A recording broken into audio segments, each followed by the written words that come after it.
lock it, get on that rocket, get that last earth poop in, because it's Art Cult time! Hi, I'm internationally produced playwright Matt Warzala.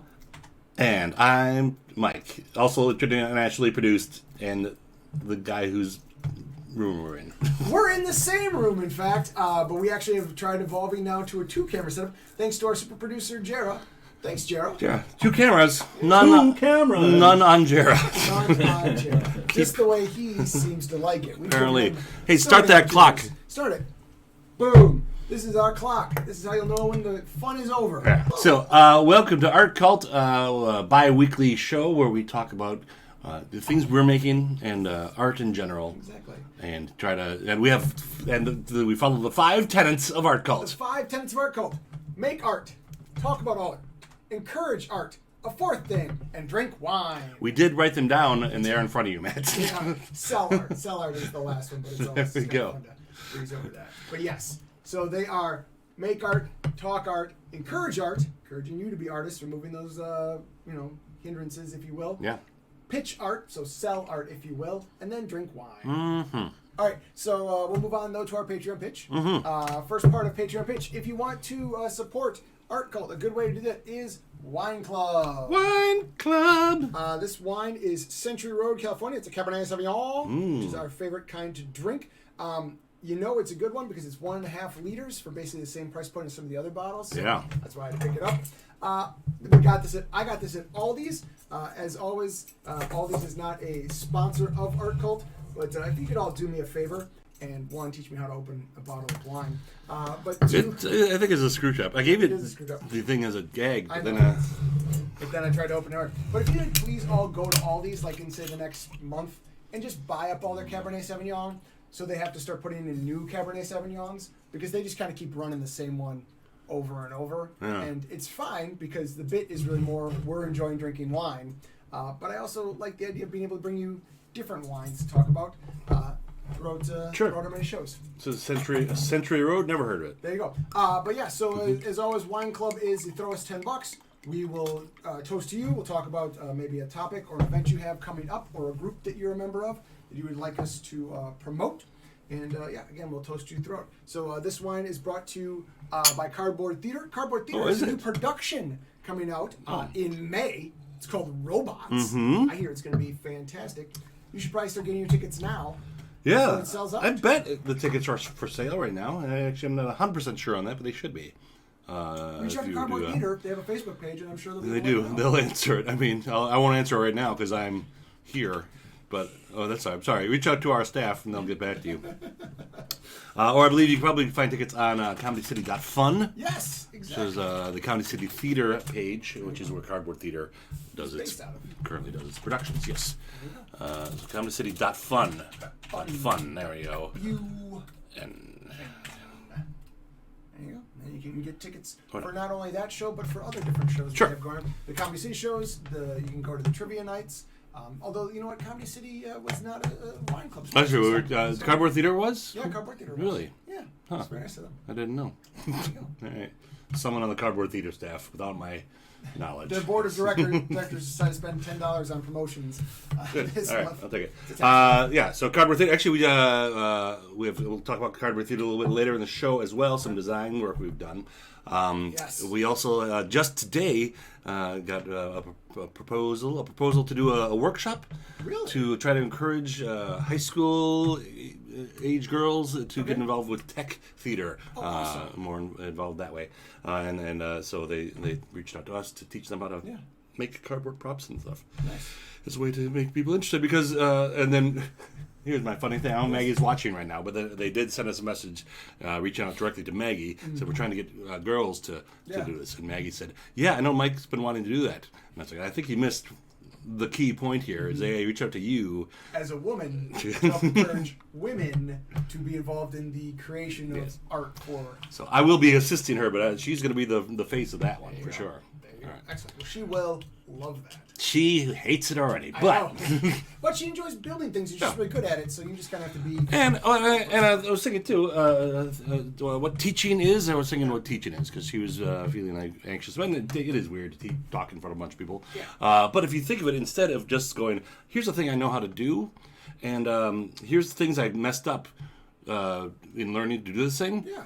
That's the level of teaching you have to do when you're teaching a thing. Really, especially if you're just trying to encourage people, because the goal, I would guess, of this workshop is not to like build an actual set or an actual like working thing. It's to walk them kind of through it and talk about different opportunities. Maybe show off things she's done before or how she got involved in it. Or just how to make things in general. Exactly, and that's all experiences she can share easy enough. But then, like the thought of teaching is not necessarily like teaching. It's just saving future people time. Yeah. I'm saving I take my knowledge. I'm telling you this so you don't waste your time. There you go. I love it. Yeah. So anyway, I love it. So don't worry about teaching, Maggie. It'll be fine. There you go. You know what's not a waste of time though, Mike? No, is Matt. Becoming a Patreon member of Mike-Eserkaln. That sure isn't. And here's the thing: there are 3 different levels for your Patreon. There sure are, There's man. the $3 level, the $8 level, which is the best level, Yeah. and the $20 level, which is somehow better than the best level.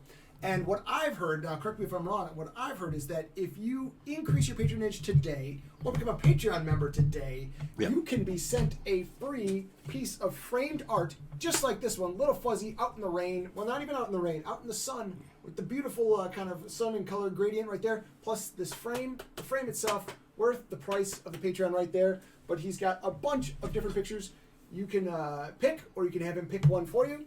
And all you gotta do in order to get that picture sent to you is go out to his Patreon. The link is in the description. And either increase your patronage or become a Patreon member today. Yeah, that's right. I also feel like we should address the before we move on. Yes. I want to address the elephant in the room. Okay. Flip it to Matt's camera. The minor amount of clutter. And then look at yourself there, Matt. All right. In the screen. All right. So So there we are. Well, he kind of. It might be the lighting. Yeah. But it also, there's major construction going on behind him. But also the lighting does make you look a bit like a hostage video, in that you are in danger. So if you are in danger, let us know. I'm in danger of you not increasing your patronage to Mike-Eserkaln's Patreon page. But anyway, part of the reason that I'm in this space. 1, we are again experimenting with 2 cameras, so that'll be part of it. Yeah. But 2, you'll notice there is some construction going on. You may notice that the table is a little busier than normal as well. Part of that reason, also, if you are a Facebook friend of mine or of Mike's or of Jera's, you may have seen the picture I posted right before the show, which had a toilet in it. Yeah. And part of that reason is because you're building a bathroom on the 2nd floor. That's right. A bathroom is happening on the 2nd floor. So we should have running water up here soon. Nice. But to make that happen, they had to remove part of the floor. Yes. And part of the ceiling of the other bathroom. The whole ceiling of my downstairs bathroom. So this week has been rather chaotic at the old art cult. And so things are a bit of a mess. Normally we just have the view that Matt's...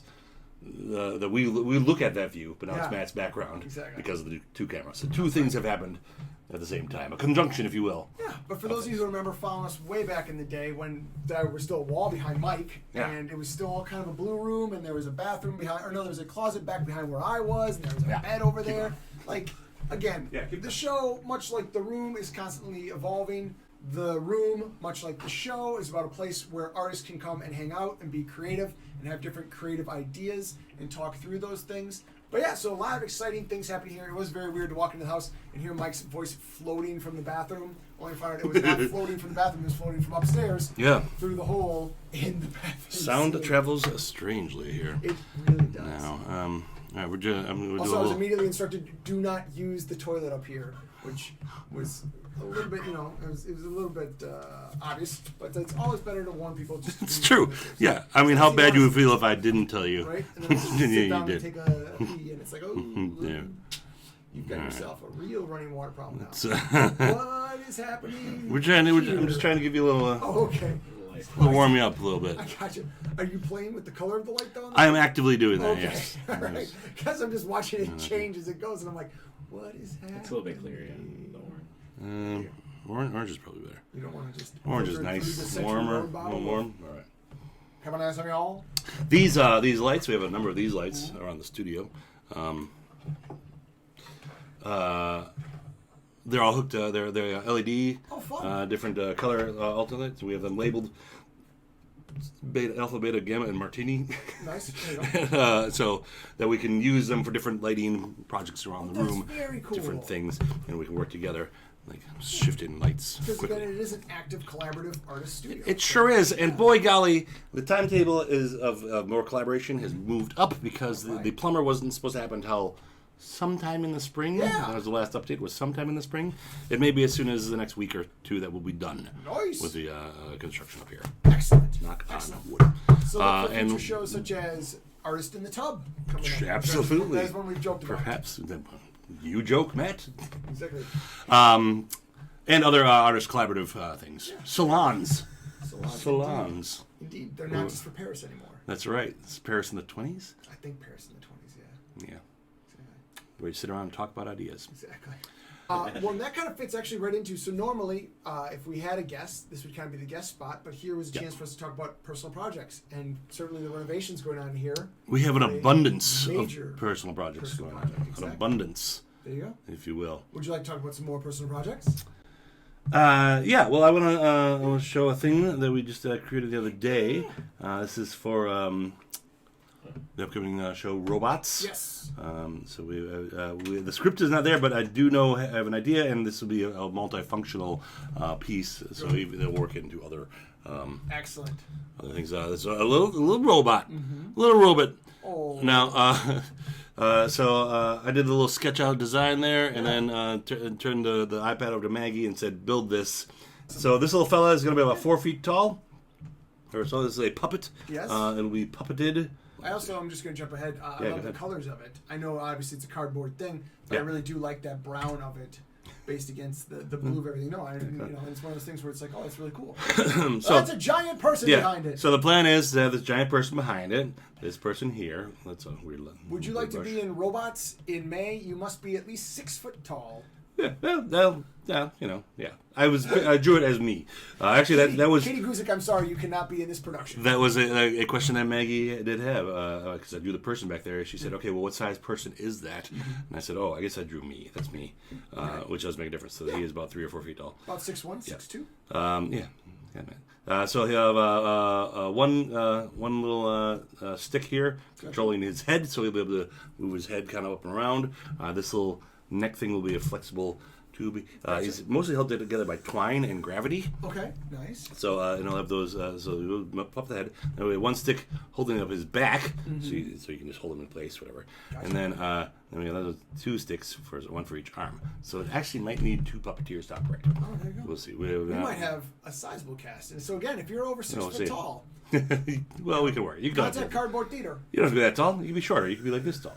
You can be the same height as a robot. That'd be fun. You might just have to do a little bit more of this, and they can't see it. But The- you might have to just put your arms up a little bit. Additional fun thing is right in here. His head is covered with sort of a sheet of parchment paper, Oh, yeah. and we have purchased these little LED lights that are remote controlled, so we can stick them in there and you can change his mood by color or by whatever. They are waterproof as well. Although the waterproof instructions. Oh, no, yeah. The waterproof instructions on them say, just make sure you twist it really tight closed. Like it's specific in the instructions are like, twist it tight. So for your electric Oh, they got you. That's how safe. Okay.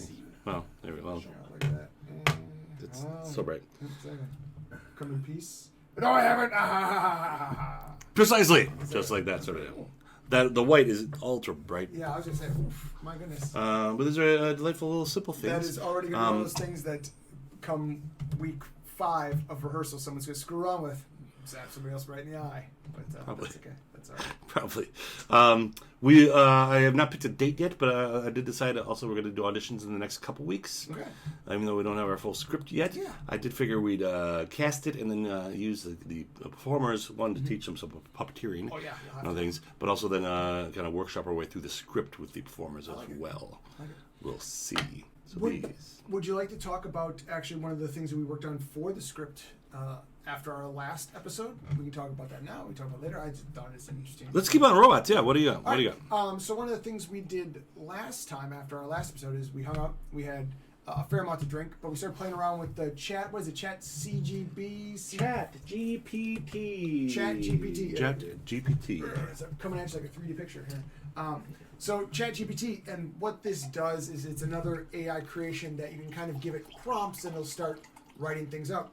And we had said to it, write the opening scene of a play that is a collection of vignettes. But then we also gave it another one. We said, can you write us a play about a robot bartender?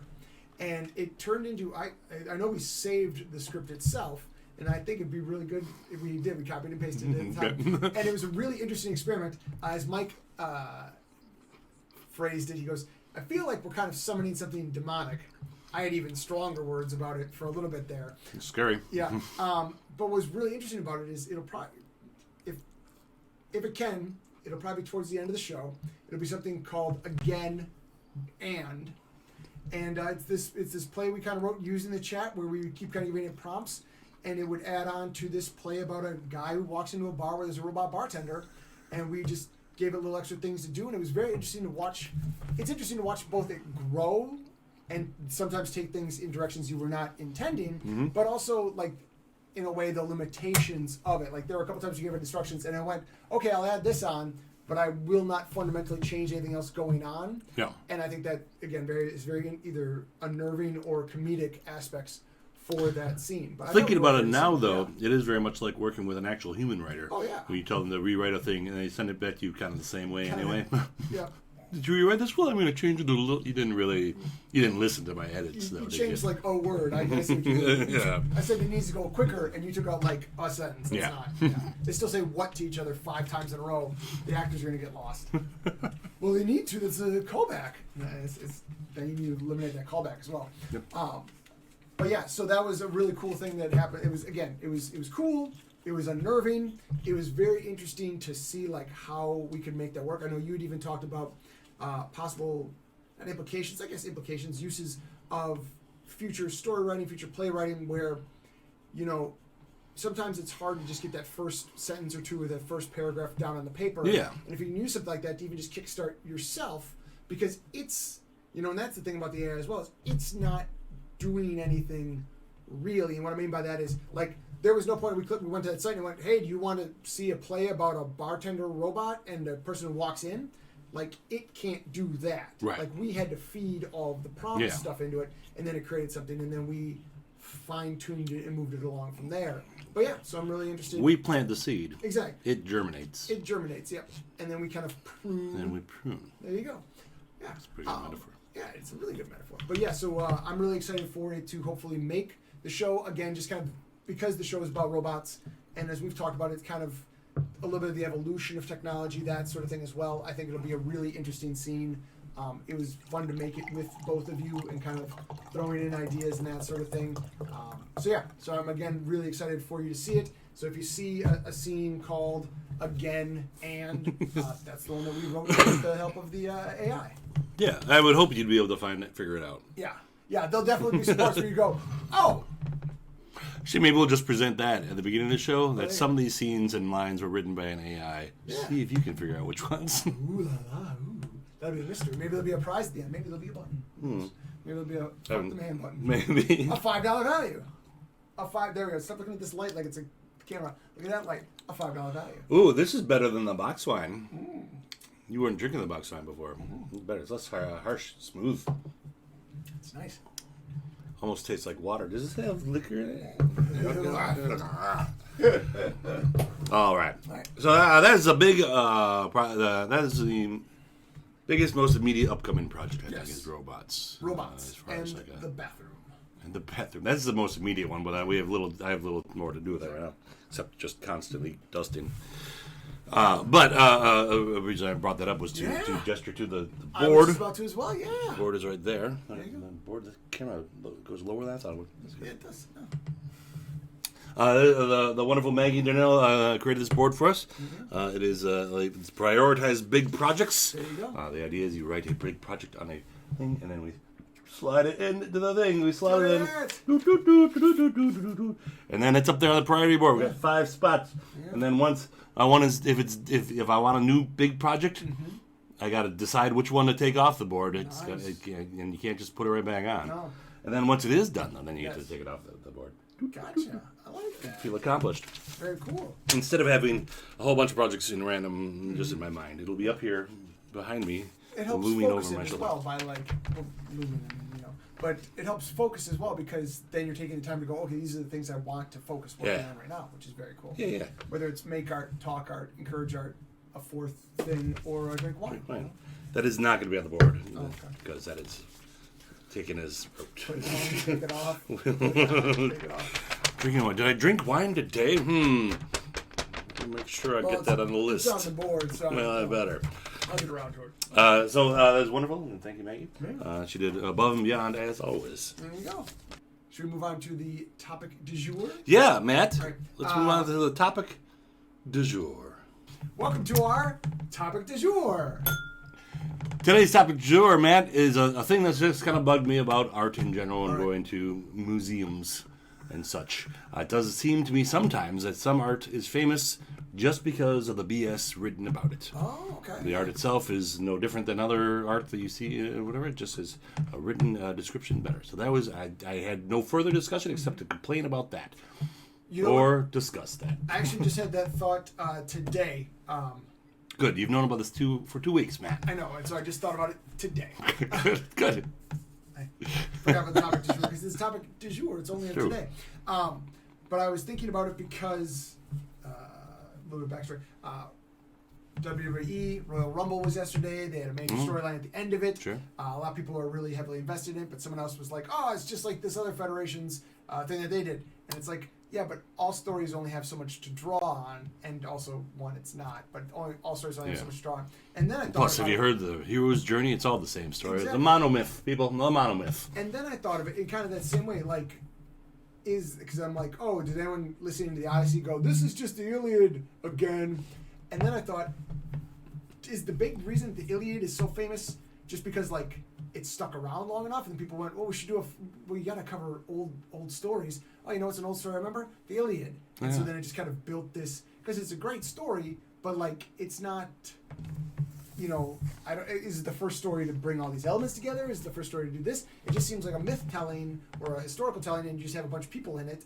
So it's really just the Avengers, but way back then, in all reality. Yeah, right. And so, what makes that such a big deal? And I think that happens sometimes with a lot of writing or plays as well, and not only art, is that it builds this reputation, and then you're like, well, why? Then you go and look at it and you go, well, why is this so great? I think it's maybe different with films and TV and stories, because a really good story then has elements stolen from it, throughout. And so then by the time you actually see it, and I think maybe we've had this conversation off camera before. I had it actually with John Egan. By the time, because he was talking about the 500 Blows, and I think maybe you and I did talk about that. But the 500 Blows was a monumental film at the time, but it became so monumental that everyone then borrowed elements off of it or influenced like an entire generation of people. So then if you've already seen then the other iterations of it, because you were born in, say, the 80s or 90s, by the time you get back to that film, you go, oh, yeah, it's nice, but I don't understand what the big, huge deal is. But at the time, it was a big deal. Exactly. And so I wonder if some, especially modern art, because I'm thinking, because like the Iliad and stuff, based on my learnings from my other show, This Week in History, with Mike and Will, every week. Which you can find on YouTube. You can find that on YouTube. History is the people who won. Yeah. And the Greeks for a while won. And that's why you get to hear their stories, because they killed everyone else. Very true, very true. It's a real good way to make sure your story gets published. Murder everyone else. Well, it is. I don't. I'm not pro murder, but it is a good way to get remembered. Or am I just griping? No. Let me go with like modern art. Here's a thing, a phrase that I've seen in museums when looking at modern artists. I've seen this phrase a number of times. Sure. The artist is challenging the viewer to question what art is. What is the meaning of? Maybe sometimes they'll what is the meaning of art, or what is the meaning of like existence or life or rope or money or paint or something, whatever. Canvas wasn't the one you told me about. This really long thing. Yeah. What is the mean? Well, what is the I don't like the phrase the artist is asking the viewer to question this, and then that's all they say about it. I don't. It rubs me the wrong way, Matt. I can understand that. That definitely seems like because there are certain modern arts. There's the one that's just the fan, and in cased in plexiglass, and then there's another one that I can't because it's right. But like they have a story behind them. They're like, this is why this one exists. And this is the reason. And I think those can be really meaningful. Even though you're like, well, let's just somebody put a fan in plexiglass. And it's like then you hear the story behind it. Like, okay, that makes a lot more sense. Yeah. But yeah, something where it's like, oh, they're encouraging you to challenge the da-da-da. And I find that a lot of times with like actually plays in theater as well, where they're like, it encourages the audience to challenge the expectations of, well, no, just that seems like a kind of in a way a cop out to be like, it's whatever you wish it to be. It's like, well, no, you should be able to tell me like what this is about and why you've done it. And maybe that's just me being very pedantic. Now, but those, I mean, it's not true for. I mean, you don't. I don't have to. I can make you as an artist. You can make whatever you want. Oh yeah. You owe no one an explanation. True. However, if you're gonna get paid millions of bucks and have your stuff put up on a gallery, you owe someone an explanation. People should be able to come and look at it and go, oh, this is what it is. Because actually that becomes, in a way, a barrier to art, is that if you go to a gallery and you see all these pieces of art that people have declared important enough to put up in an actual like gallery, and the motivation behind it is this encourages people to think about shadow, and it's like just a white canvas or something like that. And you're like, this only makes me maybe feel dumb, like I don't get what it is because I don't immediately get this. Okay, well maybe I'm not smart enough to make art, or maybe art's just a con, or I don't do things like this. I draw flowers, and I draw flowers good, but like this is what's hanging up, and so it creates. That's the thing to me is it does feel like a con. Yeah. I mean, especially once the money gets way up there, like, what are you doing? Exactly.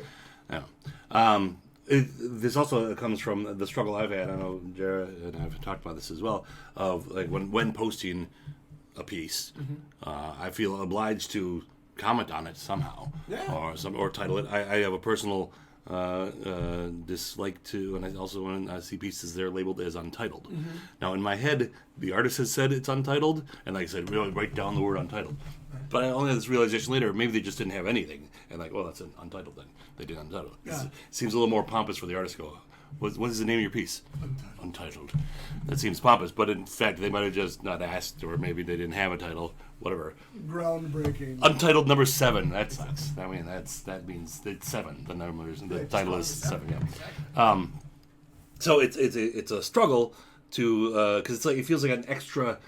Like I created this piece, that's great, and then like, well, it's not good. You still have to do an extra thing. And Jared goes above and beyond when he does things. He writes little poems. Yes, he told me a little individualized poem for each one. Right. I don't know why he makes his own barrier. Much. But it becomes like an extra thing, and sometimes it feels like, especially for the art that I'm currently 90% of the art I'm producing is for free. Yeah. Just out of the need to make art. Yeah. And then it feels like I shouldn't have to do anything. I should have to explain it. But if you give me millions of dollars, I could explain. I could write a whole title. And I think that might almost be, in a way, almost the reverse, is that, especially when you're starting out or you're struggling to find an audience or you're trying to convince people to give you money, you're like, I need to be able to explain what this is and why it is and why there's a value to it. And, why should I give it? Well, because of these reasons. This is the story it tells us, the history behind it, that sort of thing. And then to see someone who could just put up a painting of a dot and be like, call it the dot. And they're like, well, what's it about? Oh, it challenges your expectations. Yeah. And it's like, I'm sorry, what? Can you say that with a straight face? And they're like, there it is. It cost this gallery paid $3.8 million for that painting. And you're like, what? What? Why is that? So I think that's some of it as well. It's like the audacity. Like not only it feels back to that idea of a con. Like again, the audacity of like they've obviously conned somebody. There's a Always Sunny in Philadelphia episode, and I cannot remember the name of it, but where they decide to move art. And they're trying to move Charlie's pictures, and so they give him another one of their friends' backstories to try and move it. And then Frank pretends to be an art dealer and this sort of thing. It's D made a smut film. That's what that one's called. It's called D makes a smut film. This is art. Yeah, exactly. Yeah, basically, this is art. And there's a great part in the end though where they're like, what do you think it's worth? Oh, I think it's worth millions. They're like, well, you should buy that then. He's like, all right, well, here's millions of dollars. They're like, all right, now you'll buy it from me. She goes, well, no, I don't want it. He's like, well, you said it was worth millions. She goes, yeah, to you. So that's why you paid millions. It's not worth anything to me. I don't want it. And then she's also like, and then he's like, well, you have your own gallery. She's like, well, my parents own the gallery. I just rented it from them. It's a whole other critique of things. Yeah. But it was very interesting, the idea of this kind of pretentiousness and this kind of con of it, where if you just convince the right person, well, then you can make a bunch of money. And I guess, in a way, this is what having a patron is. Like, having a Patreon is like, they like your stuff and they want to support it. But at the same time, you feel like you should be able to explain why there's a value to it. To be sure, I think I would be complaining less if someone had already offered me millions of dollars for a painting. $100,000. Whatever, yeah. Look at that discount price I just offered you. $100,000. He marked it down 90%. Exactly. I was still happy with it. Exactly. That's fine. We are speaking from a place of amateur to low-level professional artists. We're not big moneymakers yet. So maybe we don't know. We just don't know. Yeah. I don't know what I don't know. It'd be different if we were like Neil Simon or Sam Shepard. Well, he's dead. But, if we were, or Lin-Manuel It would be Miranda, different if we were Sam Shepard. But, being like, it's so hard out there and you have to explain everything. It's like, no, that's a level of success, commercial success. Whereas, like, sometimes it's like we have, as I've ranted about before, we have very good, very creative plays. And stuff feels like you very much have to explain and promote and convince people of that fact. And so sometimes that's the exhausting legwork energy of it, where it's like, look, fine, it challenges your expectations of what happens on a submarine. Now, give me $100,000 for this play. Chat uses the word derivative. Derivative. There you go. Yes. I'm not sure what that means or what we were talking about. Maybe it's about the Iliad. Maybe it's about art in general. I don't know. Maybe. Are we being derivative? Maybe I don't know. We are right not. Now. No. Maybe Bree went off to get some wine and then came back and was like, "Oh, I forgot to hit enter on derivative." I don't know. But thank you, Bree. We appreciate you taking some time to talk to us. I would like to move on. Yes. For two reasons. One, I do enjoy this topic. However, part of it does feel just kind of whiny and complaining, which I also think there's a place for that as well. We can do whatever we want. Yeah. I know. But sometimes, getting negative to and just complaining about stuff is... Two, I think we've talked about enough right now. I've talked past my knowledge. I don't know what else to explain for it. But so let's move on. Next stuff. Right. That was Art Cult's topic du jour. Bing! Does it help if I say bing and when he makes the noise? I like it. I like it a lot. Ooh. And as for those of you who are been following the show since we started the topic du jour, a lot of times with the topics, it's not something you can just solve or go, that's the answer. These are topics we want to be able to discuss, and hey, if you want to throw in your comments and discuss them as well, feel free. We would love it. And these discussions are not over by any. We're going to keep putting up weird art and go, it challenges. Yes. Oh. That moves us on to this week in inspiration and or the idea pile, Mike. Yeah. Well, do you have any inspirations? I have a minor inspiration actually. Two. First of all, I was bopping around on the old YouTube, and I wound up stumbling across. I've been looking at an interior designer person, and that led me to somehow stumble into like home chef stuff. Ooh, this is for your interior that you're designing? Yeah, it was for my interior design, and I was trying to get good inspirations. And you have a new house. I do have a new house. And one of the nice things they were talking about is that, like, it was actually in a real short little bit, was just do stuff that makes you happy and makes you feel nice in the room. They're like, when you feel happy or content in the room, like, that's a well-decorated room then. They're like, don't decorate it to please other people or look good on Instagram or anything like that. They're like, make a room that makes you happy. Yeah, you're the one that has to live there. Yeah, exactly. You're the one that has to live there. And it was like, oh, that's really good advice.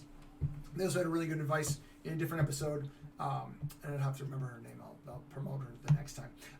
But about the idea of when you're trying to do cluttering and stuff, think about passive versus active zones.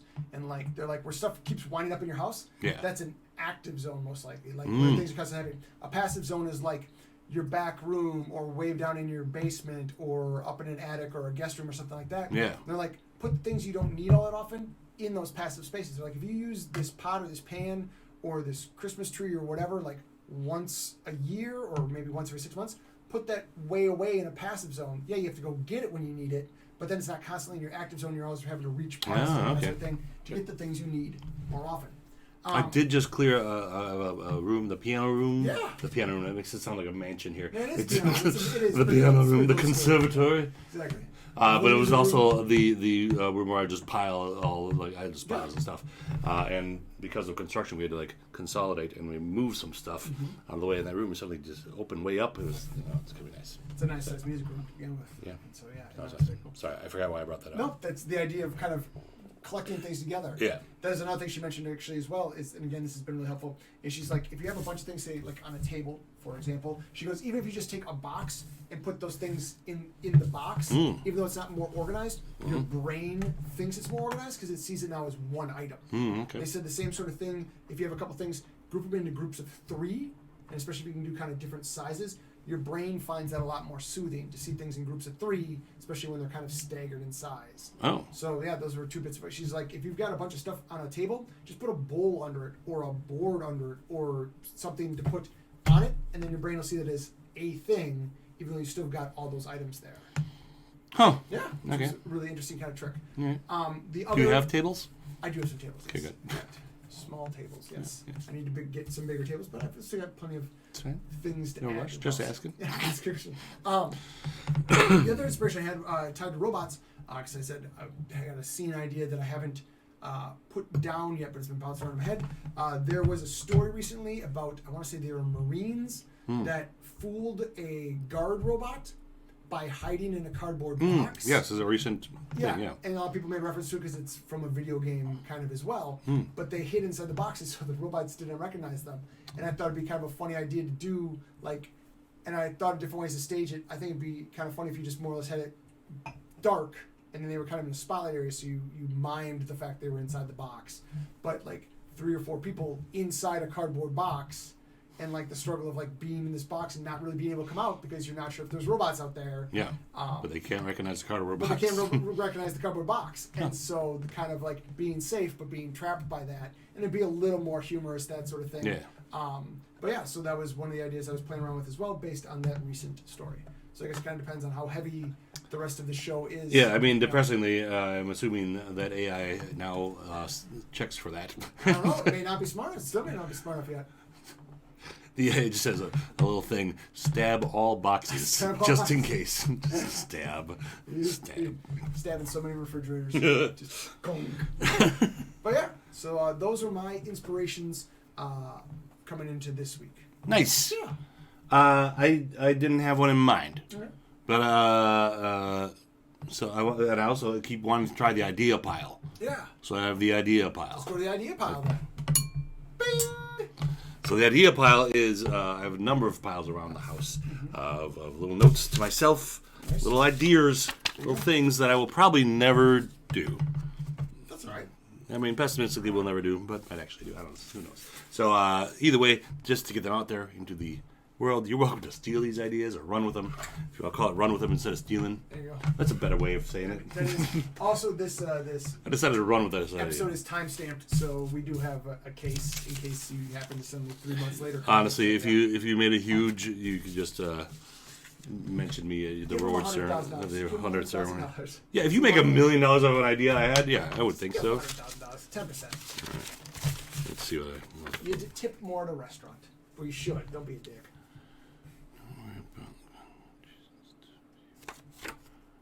All right, here's what I've written down. And I'll try to interpret it. Whatever. Drawing a dog. Don't worry about quality.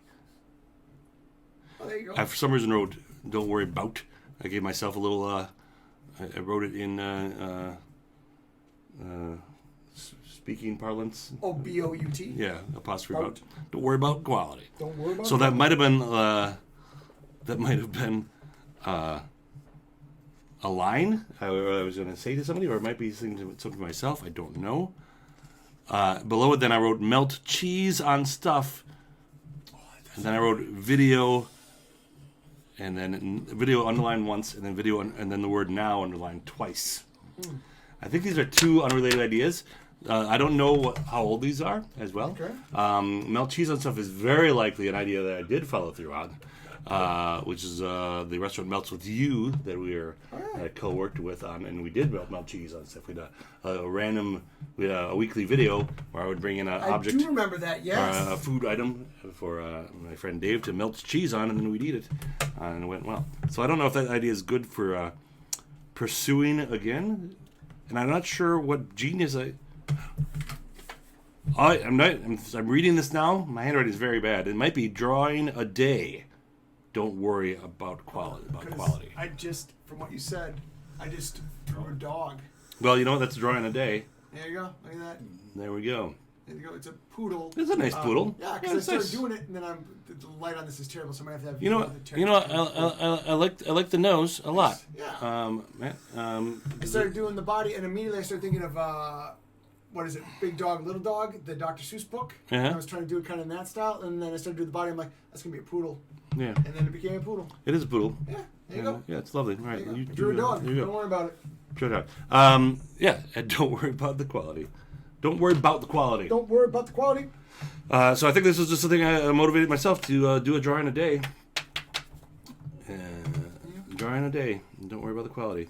I've not kept up with that necessarily, but I do art every day. You do art every day. So I think this idea could go in the idea junk pile. Now it's not. It's an idea that's actually success pile. I could put the piece of paper to rest now. And the paper may rest. The paper rest in peace. Burial ground. That's right.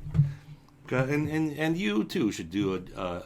You should rest as well. You should rest as well. Ground. But you should do create. I do have in general. I try to create every day something. I try to create something every day. I think I was trying to get myself to do more lunch notes, perhaps. But there you go.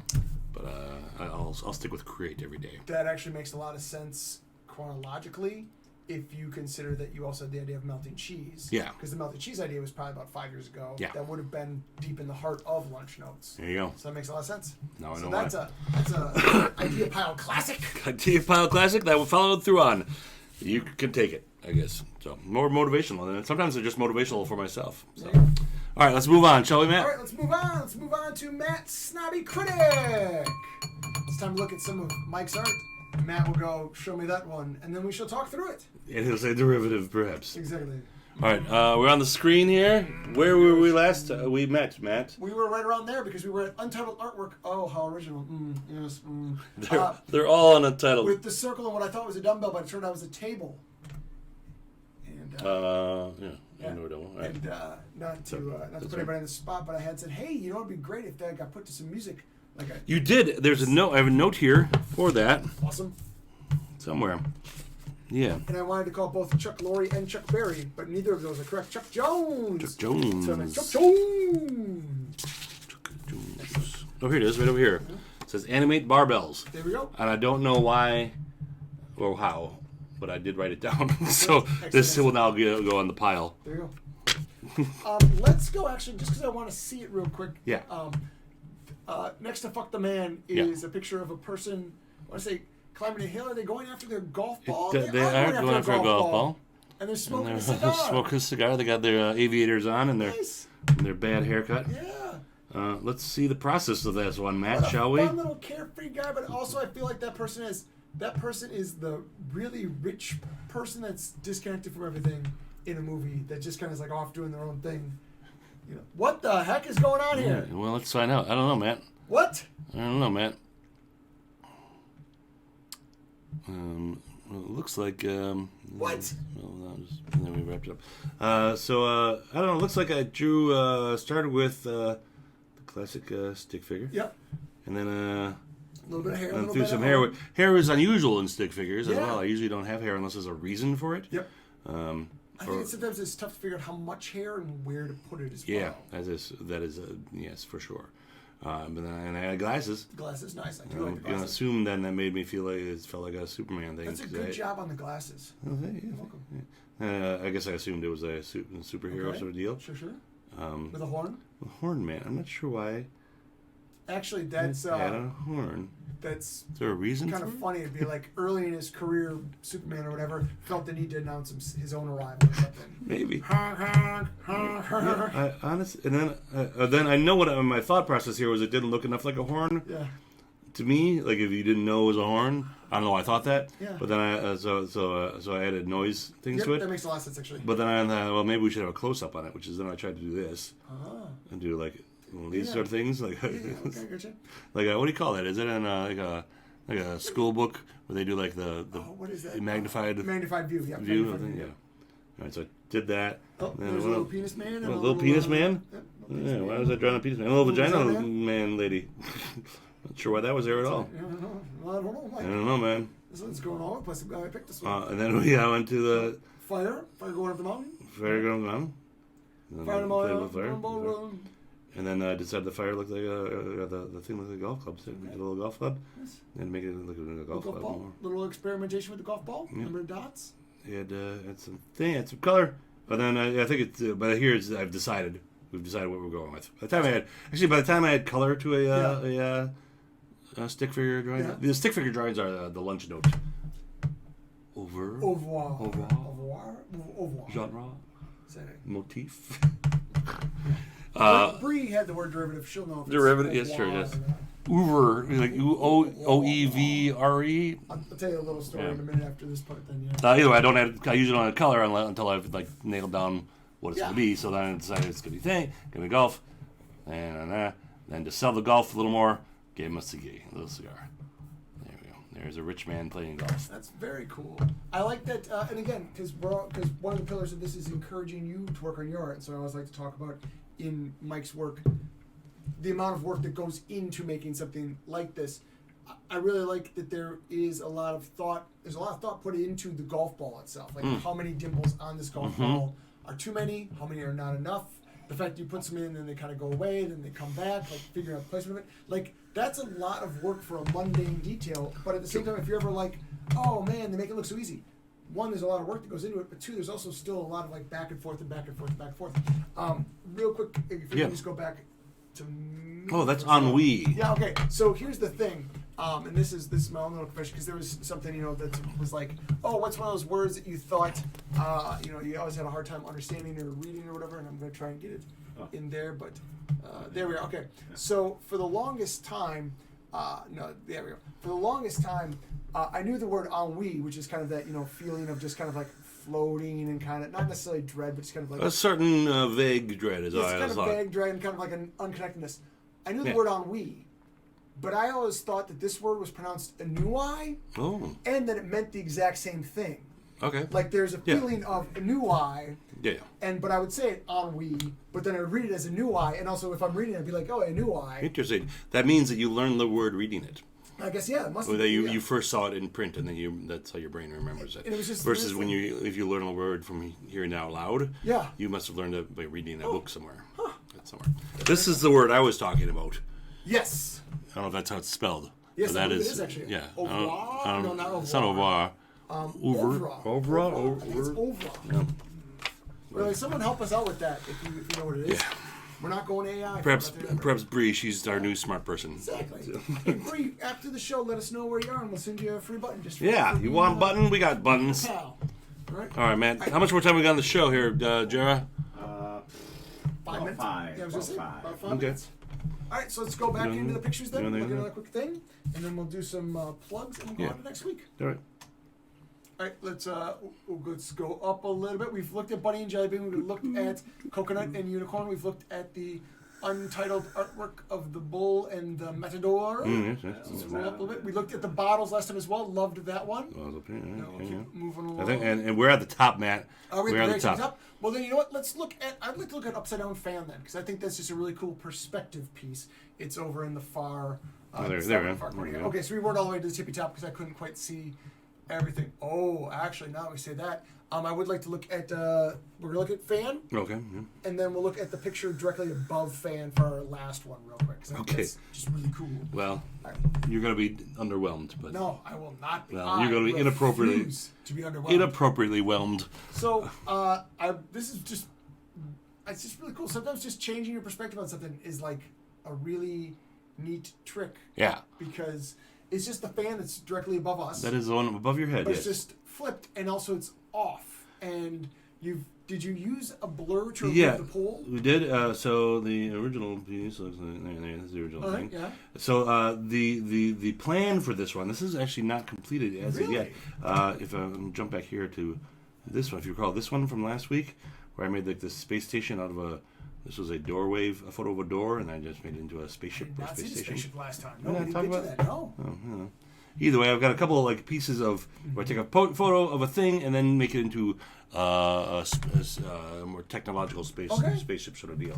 So the plan is to make this look like the International Space Station flying over the Earth. Yeah. So like this part here will be like here with the Earth. Okay. Right. Yeah. And it's flying over it, and then I was gonna probably cut out the. I'll probably cut. No, stop it. Show all the layers. Yeah. I was gonna like cut it off here so you don't see the edge there, so it just looks like the planet.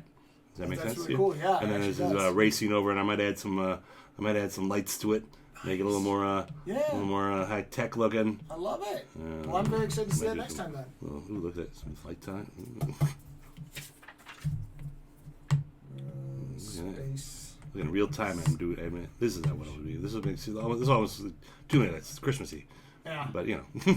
Space station fan photo. Well, I better keep working on it then. All right. And then the one that promise you I'm not going to be underwhelmed on Well, is the one directly above it. Sure. Now, the reason why you were drawn to it was because there's lots of colors on it right now. Well, I mean, partly, yeah. Yeah, all right. So I'll explain this one to you as we do it. So this is actually a piece that Maggie was working. It's mostly Maggie creation, and then I was just messing around on top of it. Sure. So she has a series of. I'll stop here. She's been doing a series of drawings that are animal creations. Okay. She asked for like 3 different animals. Certainly. And then she made. Yeah, Maggie, like the Wuzzles. Like the Wuzzles. Wuzzles. All right, like the Wuzzles. So this one is a whale lionfish, or whale lion cheetah. Okay. So it's a whale. Yep. It's got a lion's mane. And then cheetah spots. And cheetah spots. Then she just drew this pencil paper. I like that it's got little claws on its fins too. That's fun. Yeah. And then she, but then she took a picture of that so that she could digitally work with it. Then. Okay. So it's nice. paper, and then so she put that on, and then we're just adding layers. So this is her digitally tracing over the photo. Certainly. And then we have layers. We can do what we want. And she's trying to color it in. She experimented with it. It takes a while to draw some spots there. That's right. Takes a lot of time to draw spots. It does. Keep that in mind when drawing animals. Maybe come up with a stamp and stamp them out. So then she was trying different Fun. things. She tried different fun things with it. Okay. Whenever added spots. Once again, spots time consuming. Yeah. Time consuming. The 27-minute mark already. Yeah, and then she tried to move right, and then she gave it over to me at some point I here. do like your use of different colors on the spots, Maggie. I like that you got some blacks, Sure. some grays. Then right on here is then she gave it to me to try to play around with. I played on different layers, so I gave it different water, and I thought maybe making it like a more vibrant, like a tropical fish. Yep. Very vibrant colors. And then I thought even more. We added I love the luminance brushes. Yeah, you do. I sure do. And I love that you love luminous brushes. So I started playing with it. I got this far and went, boy, these spots are going to take a long time. This sucks. And then I started just playing around with other things. Just a little fire on the water, and then just throwing. We had a little Aquaman sonar thing in the front there. Fun. And then that's just garbage. We scribbling in anger and then leaving it. You know what I like though about that? You know what I like about that though? No, what, Matt? Is I like that because that is a whole style of art where you take something that's already established. You know those old album covers, those old sure. magazines or textbooks or whatever, and then you doodle stuff on top of Yeah. it. And so I think that might have been one of the things that even when you came in on it then, because originally I just thought it was kind of cool designs on the green. Then when you actually came in on it, I'm like, oh, it's really cool. You took this old piece of art, and then you did kind of the fun, like, additional etchings to it, which all kids have done at some point. Yeah. You've driven, maybe you haven't, don't draw in a school book, kids, but you know what I mean. But yeah, so I really like it. It's a really nice, we talked about this last episode, I believe, collaborative effort. This is a really nice collaborative effort that allowed you to take it in a place unexpected by either of you, but only accomplishable by both of you working together. That said, I don't think this is a piece that I would present in general. I mean, it's here on the board. I can't stop it. You picked it out. Yeah, maybe And if you were to give me $100,000 for it, yeah, maybe some band wants to use it for a band poster, or that'd be fun. Oh, that'd be a fun band I poster. think I could tweak it, man.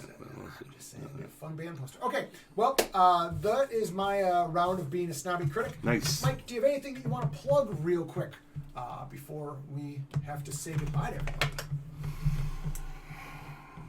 No. Okay, excellent. Well, again, my plugs will just be this. Remember to go out to the links. Tell your friends about the show. They can always watch it after the fact as well, or they can tune in 2 weeks. Sure. We'll be on at 7 o'clock again. Yeah. Don't use the bathroom because it's not set up yet. Come see Robots when it premieres in May. Audition for Robots. You'll find out more information very soon. I got to pick an actual date, but very soon. There you go. Both on Comedy City Online's Facebook page, comedycityonline.fu for the website. ComedyCity.fun. There you go. And also the Cardboard Theater Facebook page will have more Facebook's information. probably the best way in general. Our next topic du jour for the next time is going to be education funding in arts education funding. Why are the arts not funded in education? Oh boy, if you'd like to see me get angry, tune in 2 weeks when I think about it in the bathroom right before I come to the show. And I got a lot to say about that topic. Yes, All right. I do too. Well, excellent. Well, thanks everybody for joining us this week. We really appreciate having you here. Thank you for commenting. As always, we always appreciate having kind of a, not that we don't appreciate having our own conversation. Sure, no, it's always better with more people. You as well. And so I've been Matt Warzala. I've been Mike-Eserkaln. That's Jared Dockstetter. We'll see you next time. Bye.